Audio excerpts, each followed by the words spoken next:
Hey guys, Ryan here, and in this video, we're very excited to announce another software update to the RØDECaster Pro, version 1.2.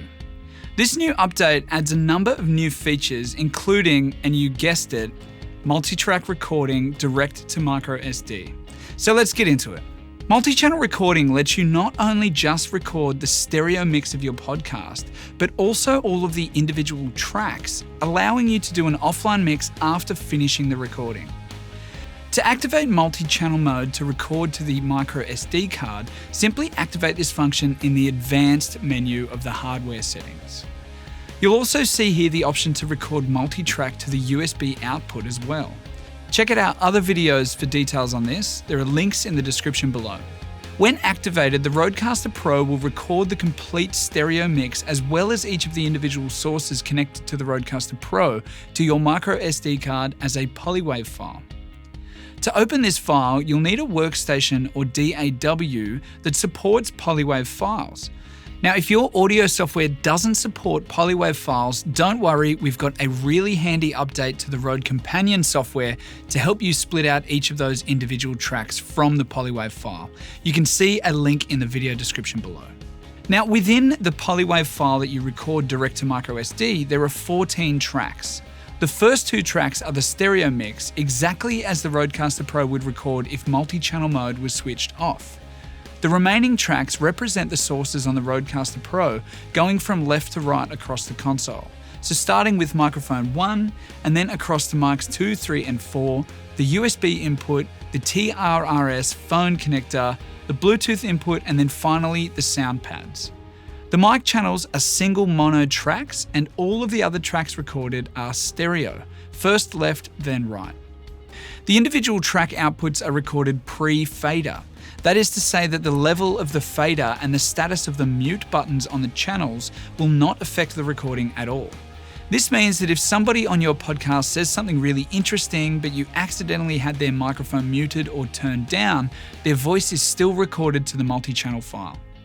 Optionally, you can also choose to record the multi-channel tracks without any effects or processing applied, so just taking the raw output of each channel for maximum flexibility when editing and mixing offline.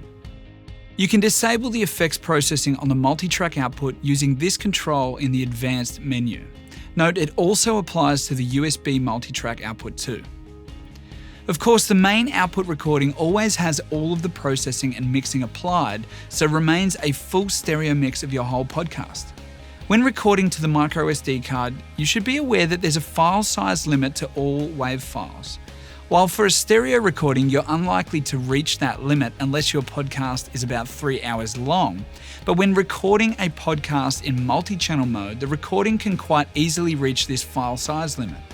If this happens, the RØDECaster Pro will automatically and seamlessly continue the recording in a new file.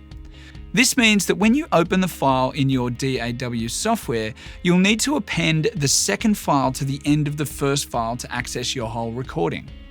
If you're having problems opening or managing these large polywave files, there's a useful function built into the latest version of the RØDECaster Pro Companion app for PC and Mac that you can use to split up the polywave file into separate WAV files for each individual track. For more information on this, check out our other video explainer. There are links in the description below. Now, there's a very important thing that I need to add here, and it relates to microSD cards. As with all real-time recording devices, you need to ensure that you're using a high-quality microSD card in the RØDECaster Pro. If you're using an older or cheaper generic card like this, then the data read and write speed from the card may be compromised, which can then cause recording errors.